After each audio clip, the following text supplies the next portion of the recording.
اعوذ باللہ من الشیطان الرجیم بسم اللہ الرحمن الرحیم۔ حمد اس پروردگار کی کہ جس نے انسان کو عقل جیسی نعمت سے نوازا تاکہ وہ فیصلہ کرے حق اور باطل میں، سچ اور جھوٹ میں، کھرے اور کھوٹے میں۔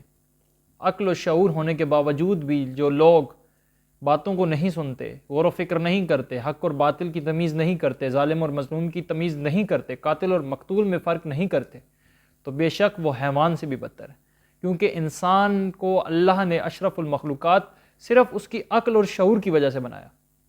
وہ حلال اور حرام میں تمیز کرے، وہ ظالم اور مظلوم میں تمیز کرے، وہ قاتل اور مقتول میں تمیز کرے، لیکن جو ایسا نہیں کرتا تو بے شک وہ جانوروں سے بھی بدتر ہے۔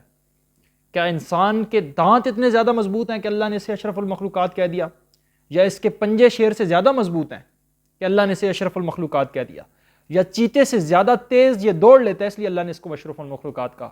نہیں، انسان کو اللہ نے اشرف المخلوقات کہا تو فقط اس بات پر کہ اے بندے میں نے تجھے عقل سے نوازا ہے، اس عقل سے تو ہر چیز پر قدرت کر سکتا ہے، تو ہر چیز پر قادر ہو سکتا ہے، تو شیر کو پنجرے میں ڈال سکتا ہے، تو وہ کسی بڑے سے بڑے جانور پر قابض ہو سکتا ہے، وہ تیرا متحد ہو سکتا ہے، تو اس کا متحد نہیں ہوگا۔ یہ کس سے ہوتا ہے؟ آپ کی عقل سے، آپ کی طاقت سے نہیں۔ تو بے شک وہ انسان جانور سے بھی بدتر ہے جو باتوں کو نہیں سنتے، غور و فکر نہیں کرتے، حق کی تلاش نہیں کرتے، تعصب کی پٹیاں باندھے بیٹھے ہیں، شخصیت پرست ہو گئے ہیں۔ تو خیر آج صرف چند ایک حدیثیں، وہ بھی صحیح حدیثیں، اور انشاءاللہ میں کوشش کروں گا کہ اسلام 360 سے بیان کروں تاکہ اگر کوئی اس کو اس کی ویریفیکیشن کرنا چاہے تو اس کے لیے بڑی آسانی سے ہو جائے۔ چونکہ بی بی زہرا سلام اللہ علیہا کے دن چل رہے ہیں شہادت کے، تو اسی ریلیٹڈ اسی نسبت سے کچھ حدیثیں بہت زیادہ سخت ہیں جو میں پرسنل میں ہی بتا سکتا ہوں، اس طرح سوشل میڈیا پہ ان کو بتا نہیں سکتا، اور کچھ حدیثیں بڑی ایک سخت حدیث جو ہے وہ آخر میں بتا دوں گا، اس کا نمبر بتا دوں گا، اشارہ کر دوں گا، وہ آپ نے خود جا کے پڑھنی ہے۔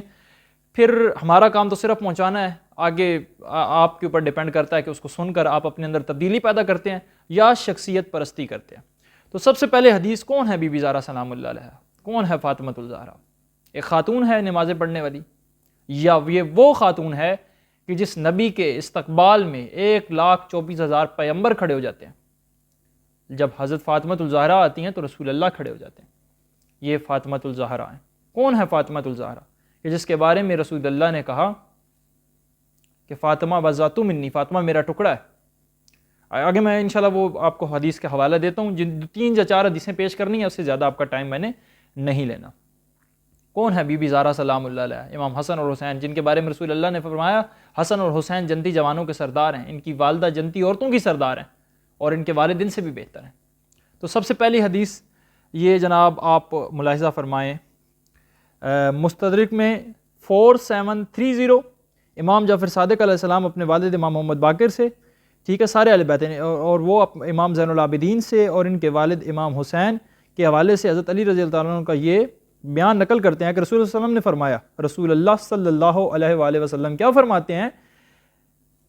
حضرت فاطمہ رضی اللہ عنہ سے خود یہ روایت ہے بلکہ، کہ رسول اللہ نے ارشاد فرمایا بے شک اللہ تعالیٰ تیری ناراضگی کی وجہ سے ناراض ہوتا ہے اور تیری رضا سے راضی ہوتا ہے۔ اللہ کا رسول کیا فرما رہا ہے کہ اے فاطمہ تیری ناراضگی سے اللہ ناراض ہوتا ہے اور تیری ناراضگی سے، تیری رضامندی سے خدا راضی ہوتا ہے۔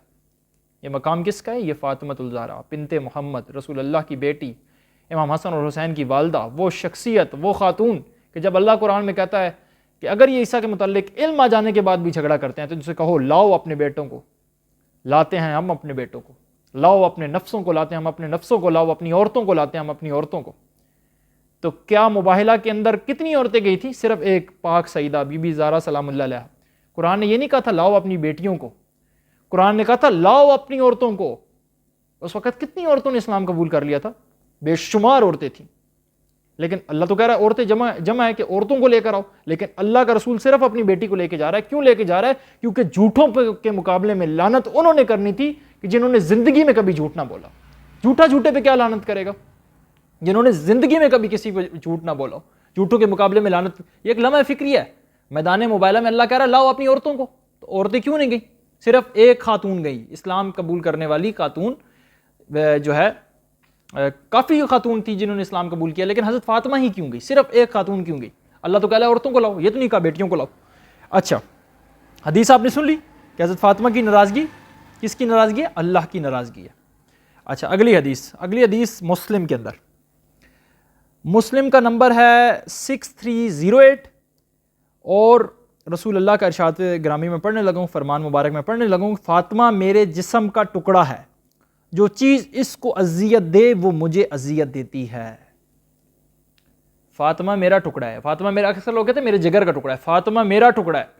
اگر میں نبی ہوں تو نبوت کا ٹکڑا ہے، اگر میں صادق ہوں تو صداقت کا ٹکڑا ہے، اگر میں صادق اور امین ہوں تو وہ میرا ٹکڑا ہے، جو میں ہوں اس کا ٹکڑا ہے، میرا جز ہے فاطمہ۔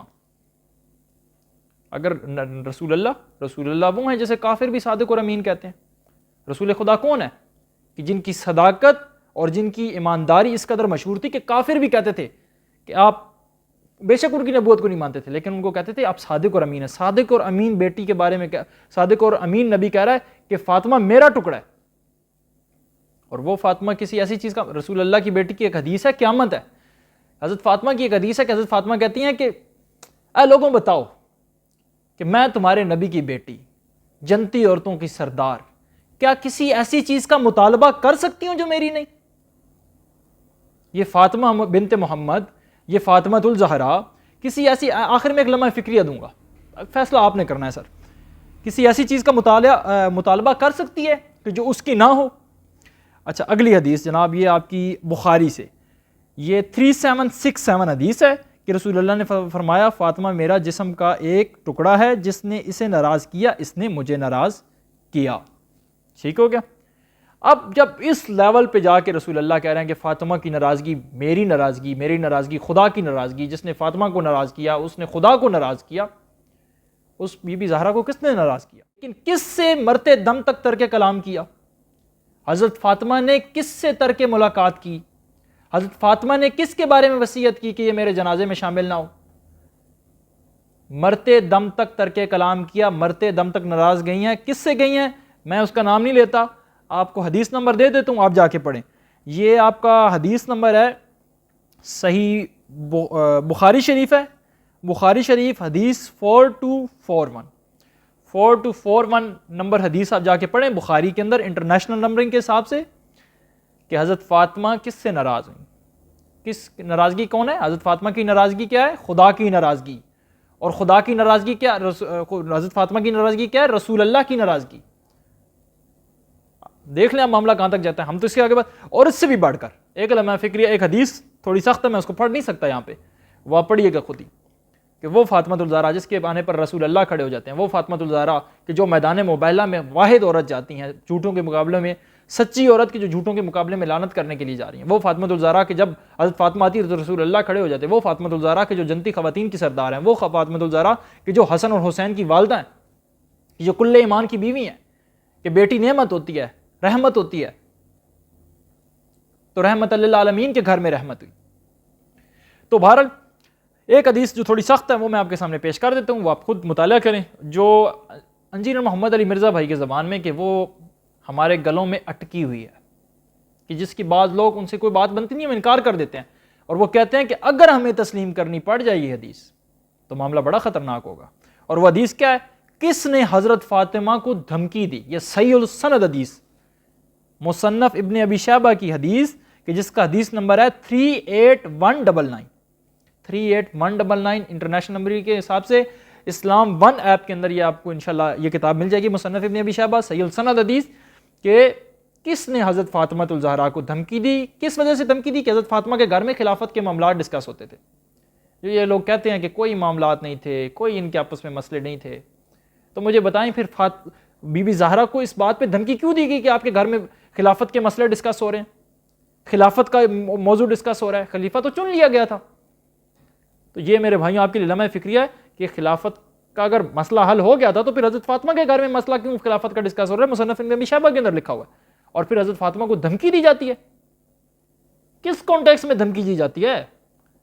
اس فاطمہ الزہرا کو، اس بی بی زہرا سلام اللہ علیہا کو، کہ جس کے بارے میں قرآن کہتا ہے اس سے رجس اور ناپاکی دور ہے، یہ سچے ہیں، ان کا انتخاب خود خدا کرتا ہے، اور جس کے بارے میں رسول کہتا ہے کہ فاطمہ کی ناراضگی مجھ خدا کی ناراضگی ہے۔ فیصلہ آپ نے کرنا ہے، ہمارا کسی سے محبت ہے تو اللہ کی اہل بیت سے محبت ہماری کوئی ضد نہیں ہے، ہماری مجبوری ہے میرے بھائیوں، ہم مجبور ہیں اہل بیت سے محبت کر. اور اسی کے ساتھ میرے بھائیوں کے جیسا کہ میں نے عرض کیا کہ اہل بیت سے محبت ہماری ضد نہیں ہے، ہماری مجبوری ہے.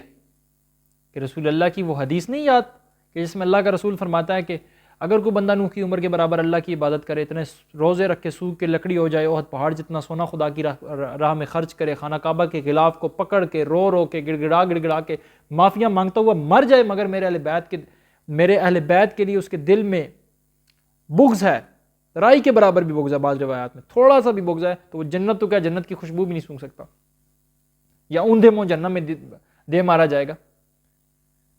تو خیر آخر میں ایک لمحہ فکریہ، اور یہ لمحہ فکریہ ہر اس شخص کے لیے ہے کہ جو تعصب سے پاک ہے، کہ جو خدا اور رسول کے لیے ہر شخص کے اگینسٹ جانے کے لیے تیار ہے، چاہے وہ اس کا سکا باپ ہو، چاہے اس کا دادا ہو، چاہے اس کا پردادا ہو، ہر بندے کے اگینسٹ وہ جانے کے لیے تیار ہے. یہ لمحہ فکریہ اس کے لیے. باقی بے شک ویڈیو چھوڑ دیں، اسکپ کر دیں، ختم کر دیں اس کو.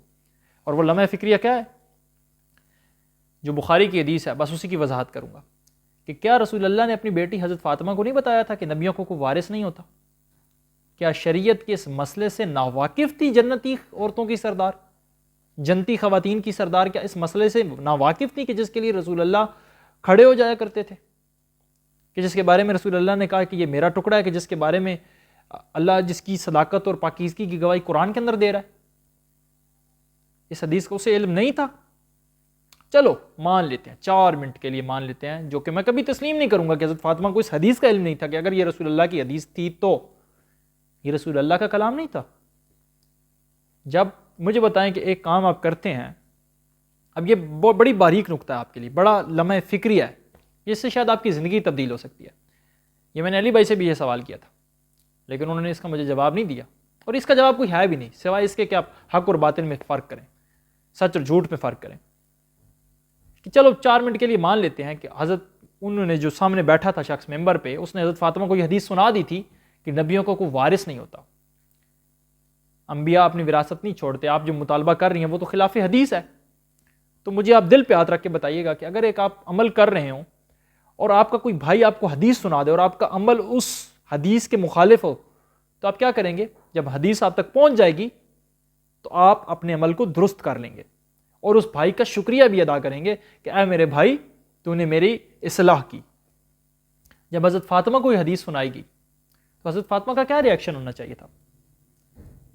کہ اے فلاں تو نے مجھے رسول اللہ کی حدیث سنائی ہے اور تیری بڑی مہربانی، میں اپنی اصلاح کرتی ہوں، نعوذ باللہ من ذالک، مجھ سے غلطی ہو گئی تھی، استغفر اللہ من ذالک، میں خدا سے معافی مانگتا ہوں کہ میں یہ جملے کہہ رہا ہوں. لیکن ریئیکشن کیا آتا ہے؟ بخاری کے اندر لکھا ہوا ہے. کیا ریئیکشن آتا ہے؟ کہ حضرت فاطمہ ترک کلام کر دیتی ہیں، ناراض ہو جاتی ہیں، مرتے دم تک ان سے ترک کلام کرتی ہیں، ان سے ملاقات کو ختم کر دیتی ہیں. یہ بخاری کے اندر لکھا ہوا ہے. اب مجھے مسلمانوں دل پہ ہاتھ رکھ کے بتاؤ کہ کیا حضرت فاطمہ اللہ کے رسول کی حدیث سن کے ناراض ہوگی؟ کہ وہ حدیث نعوذ باللہ من ذالک حضرت فاطمہ کی مزاج کے خلاف تھی، ان کو وہ جائیداد چھوڑنی پڑ رہی تھی اس حدیث کو تسلیم کر کے، اس لیے انہوں نے اس چیز سے ناراضگی اختیار کر لی کہ حضرت فاطمہ نے رسول اللہ کا کلام ترک کر دیا اپنی ذاتیات کی وجہ سے. نہیں، آپ کے پاس 2 ہی راستے ہیں اس میں. ایک راستہ یہ، اس پہ بات اینڈ ہو جاتی ہے، بخاری کے اندر سے یہ مسئلہ حل ہو جاتا ہے. ایک یہ کہ یا تو رسول اللہ پر جھوٹ باندھا گیا، یا تو وہ رسول اللہ کی حدیث نہیں تھی، یا پھر دوسرا راستہ بہت زیادہ خطرناک ہے کہ حضرت فاطمہ حدیث سن کے ناراض ہو گئی. نعوذ باللہ من ذالک، نعوذ باللہ من ذالک. تو خدا مجھے معاف کرے. فیصلہ آپ نے کرنا ہے، اور پھر یہ بھی دیکھ لیں کہ جس نے میری طرف کسی جھوٹی حدیث کو منسوب کیا تو وہ اپنا مقام ٹھیک ہے. اب حضرت فاطمہ نے اس کا رپلائی کیا دیا، وہ آپ ملاحظہ فرمائے کہ حضرت فاطمہ نے کہا، وہ آپ پڑھ لیں، میں نے اس کا اسکین آپ کے سامنے لگا دیا.